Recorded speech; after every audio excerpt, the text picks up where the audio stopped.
This video is going to be a film study look at Hendon Hooker's performance in the Lions' 24-17 win over the Steelers in Week 3 of the preseason. A lot of plays from this game look very similar to the plays he was on the field against the Giants in Week 1 of the preseason. Play action boot stuff, some scrambles, getting rid of the ball quick. I think he's going through his progressions well at times. There's people in the comment section who disagree with me vehemently on that, and that's no problem. I do think there's something interesting in this game from a Hooker perspective. We'll get to that in a moment. But first things first, look, the Lions did roll up, I think, 345 yards, 360 yards of total offense, 28 first downs against the Steelers. That included 174 yards passing and 187 on the ground. Now, I think Hooker had something to do with that in terms of his ability to scramble. Many of you guys in the comment section on YouTube and in my Lions Discord have discussed openly that there hasn't been that many athletic quarterbacks in Detroit. So there's a new dynamic there, whether he's the backup quarterback, whether he's the emergency quarterback or quarterback 3. You know, that's changed, I guess, with Monday's decision by the NFLPA to reject a structure or format similar to last year. I guess now you'll have to use practice squad elevations, so perhaps every team has to keep 3 quarterbacks on the roster. Maybe I'm not understanding the entire issue, but Hooker and the Lions offense was able to generate a lot of yards after the first 3 or 4 possessions. Prior to that, look, the Steelers the Steelers defense, particularly their pass rush, was quite overwhelming. Nick Herbig is a guy, if you haven't heard that name, he's a very talented young outside linebacker, second year. Of course, he's stuck behind Highsmith and TJ Watt, 2 guys that are absolute ballers. TJ Watt, in my opinion, Hall of Fame track. But they had, I think, 4 sacks in the first 3 possessions. 5 overall, if I recall, and really dominated the Lions' offense, their offensive line, in the first 3 or 4 possessions. Thereafter, Hooker and those guys got to work. And so I think you have to give him credit for that, is what I'm saying. I think you have to give him credit that things were extremely rough early on in the 3rd game of the preseason, and it was at home. So there's pressure, if you ask me, internalized pressure by Hooker, I'm sure, to play well, whether he's competing for the backup quarterback role or not, which at this point I think it's pretty obvious that he's not. If he played the entire game almost, Jake Fromm came in, I think, for 2 possessions at the end. So rough start. Obviously, I showed you the strip sacks. I actually did a video on Nick Herbig. I really enjoy watching the Steelers defense. I have as a Ravens fan over the years. I respect them. I almost feel like they're a mirror image of the Ravens at times. But we're going to pick this up with, I think this is 4th possession. It might be the 5th. And the one thing I want to do, and I'm going to run this multiple times, is I'm going to force you to look at Hooker's helmet, and I'll count where I think he is, and I'm giving the all-22 in a moment. 1, 2, and then comes back to the middle of the field. Perfectly timed, if you ask me, underneath for Caden Davis for 9 yards. I like Caden Davis, I really do. I think he's certainly not the fastest guy out there at receiver for the Lions or any NFL team for that matter. But he's made plays this preseason against the guys that that he's been competing against. Steelers love these blitzes here, whether it's a nickel or a corner, but going inside the second gap in from the sideline. So the edge defender up to the top side, I think it's 48, is on an outside rush, and then the nickel is blitzing through the B gap. They've always loved that, dating back to the 70s and 80s when they started using the 3-4. I look at the Steelers as one of the inventors or OGs of the 3-4 system. Of course, you're in your nickel defense a lot now. But in any case, this is still 5th possession. Jake Funk, 11-yard gain, ran downhill. He's certainly not in competition to be on the roster. Maybe he's a practice squad guy. It's a 1-back power play. You can see the left guard is kicking out the D end. Funk is downhill. You have a nice job by the outside receiver here who's working up to this defensive back right here. I'll run it back through one more time. As an aside, I do plan on doing a film study video on Giovanni Manu from the preseason. I wanted to get it done last week, just kind of ran out of time.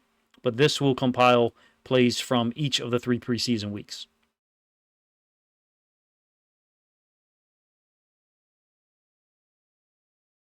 Like I said, it ends up being an 11-yard gain for Funk downhill. Wise-ass DB slapping the ball out for whatever reason after the play. I'm not sure why stuff like that's not a penalty. But 2 plays later, you've got a 2nd and 12. And this is going to be a very different look from Hooker. And you have to understand that he's reading a different style defense by the Steelers In this case, you do have a zone turn up to the top side of the screen, but this right here is a little shake slant. Whether it is man, whether it's a match defense, whatever you want to call it, Isaiah Williams has one to the inside. Hooker didn't have to read anything. He didn't have to go one, covered, two, covered, three, oh, he's open, let me throw it. And I think I give you the end zone angle so you can see it yourself. So there's a difference. Sometimes you are only looking at one guy, and then maybe you're forced to take off running. I kind of reject a couple of comments I saw from last week. Hey, Hooker is a one read and run guy.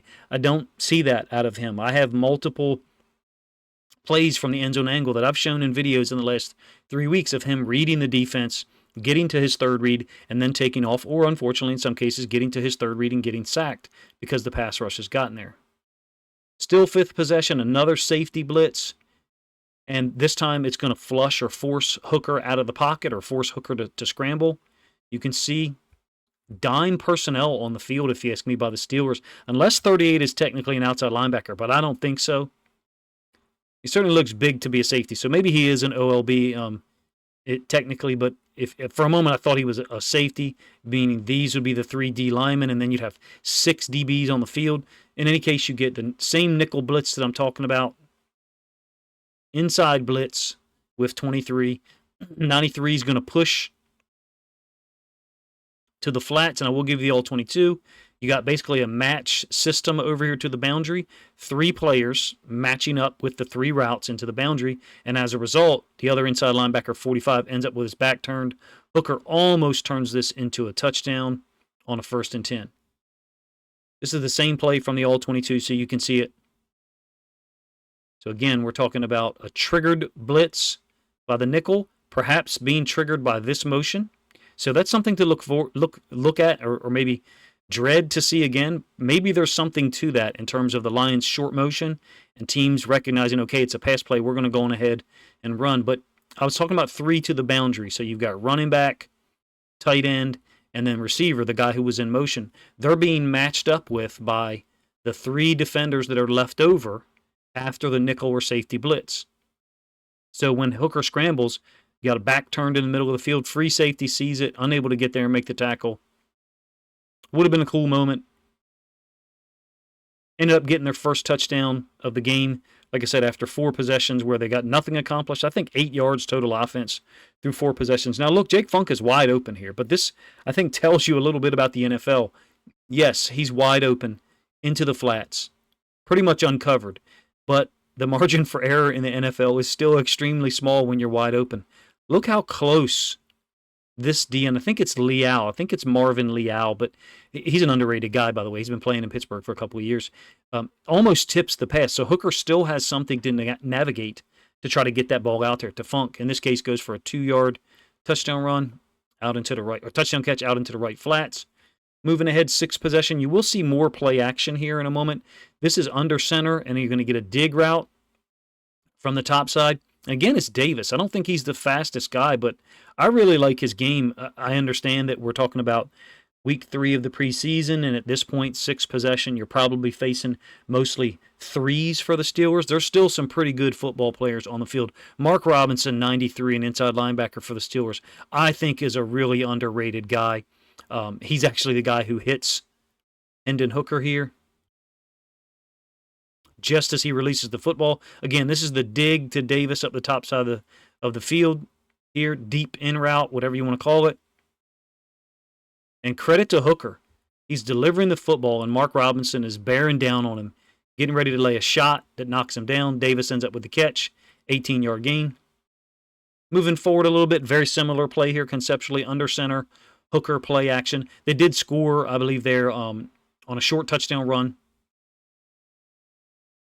This one is completed to Alexander over the middle. Conceptually similar route. Only difference is you've got the tight end to this side. So Alexander is off as the outside receiver. Nice little clean platform to throw from initially. I think the frontside guard is staying on someone, riding him out of there. Hooker's able to step up. Nice catch by Alexander. I did a video on, which receivers I'd like to see kept on the roster. I don't know that I'll have time to do a roster projection video. I just did one for the Ravens. On some level, I'm not sure that I'm able to do so partially because the first name I'm going to write down is James Houston the fourth. I'm only kidding there, only half kidding. In my opinion, like you've got a lot of tough decisions down near the latter half of the roster, particularly on the defensive line. There's guys there who I think can play, and there's guys there that the Lions want to retain. This is another scramble. I think this is 48 who's kind of betraying his edge here. Up to the top side, to the field. Under center play action again. Running back trying to stone the linebacker. And credit to Hooker. I mean, you've got man across the board up top. Steelers were trying to either bring blitzes or read out to blitzes. A read out blitz is basically if I'm guarding someone and he doesn't release in a pattern, I'm going to go on ahead and go and blitz. Cool alignment or unique. Both inside linebackers for the Steelers are almost stacked on top of each other. So one of them blitzes, and that's Robinson, picked up by the running back. Here comes the second guy. I would say it's conceptually similar to something that the Lions did to get a sack in this game as well. You recall I did a film study video about it a couple of days ago. Here's the same play from the end zone angle. I guess it's actually not an inside linebacker. I was mistaken. I thought this was the nickel safety, and these two was the inside linebackers. I have it switched. There's the nickel to the boundary, so kind of a giveaway maybe. 33 getting taken on by the running back, and then 29 is the second guy through. It didn't work out as clean for them as it did for the Lions. Hooker's ability to move outside the pocket, his ability to make people miss, I think is noteworthy. I don't know what people talk about in Detroit, what Detroit media talks about. You know, I'm sure there's a segment of the fans that are disappointed he's the third quarterback at this point. And you certainly are not going to put a guy like him at risk for not being on the roster. Nonetheless, I think it's a blessing to have a player of his talent level on the roster as a third quarterback. If in fact he is the third quarterback, maybe I'm wrong. I don't think they would have played him pretty much most of the game if he was going to be the backup. And Nate Sudfeld did play really well the second week against the Chiefs. I thought that even against their starting defense, he made some throws and put them in position where they were able to move the football against a really good defense and at least be competitive for a while. In any case, you guys will have to let me know, what you think of the way that Hendon Hooker played in this game, especially considering the overwhelming pressure that he was under here in the beginning of the game. Just running those three plays back again, 3 of the sacks, culminating with Herbig's strip sack. For Hooker to respond that way and play much better, including some of the scrambles, I think says a lot about him. I don't know what Dan Campbell said about him after the game or in press conferences on Monday. I have no idea what you think. You're welcome to let me know. If you're not as impressed as I am from a technical standpoint, did he do everything perfect? No, but I see evidence, and I tried to show it to you, of him going through his reads, when he has time, that is, going through his reads and being willing to get to the second or third read. That is what I think is the relative strength of Jared Goff. And there are many quarterbacks in the NFL that either rarely get to their second or third read. Now, sometimes the first guy's open, the second guy's open. I will give you an example. I believe that Matt Stafford and the Rams, their passing system is such that he generally knows whether he's going to go to route choice number 1 or number 2. And that's about it. I'm not saying that you never see examples of him getting to the third read or maybe even the fourth. I'm saying there are a lot of schemed up pass plays in that offense involving picks or rubs that borderline on being illegal, if you ask me. And Matt Stafford takes advantage of those often. Credit to him. Credit for Sean McVay for scheming those things up. That's a good thing. That's the job of the offensive coordinator. In this preseason, I have seen enough plays of Hendon Hooker going through his read progressions that I'm comfortable in saying he is not just a scrambling quarterback who's an athlete. I reject that completely. That's not what the film shows me. If it was, that's what I would be telling you, if I was being intellectually honest. In any case, I thought he played well against the Steelers pass rush that even when they have backups in, is dangerous and threatening to you as a quarterback in terms of sacks and also physically threatening. That's a physical team over there. They've always been physical. The Ravens and the Steelers have defined the AFC North for decades, and that's kind of what Hendon Hooker had to stand up to, even if it was backups on Saturday, and I think he acquitted himself well. You guys have to let me know if you agree with my summary judgment or my evaluation of him in the comment section. If you think other Lions fans would enjoy this film study look of Hendon Hooker from week 3 of the preseason, then please consider grabbing a link to this video, sharing it out on social media to help this content get more reach. If you would like to see me do a roster projection video, I could maybe produce something and get it out for Tuesday morning. Again, let me know in the comment section.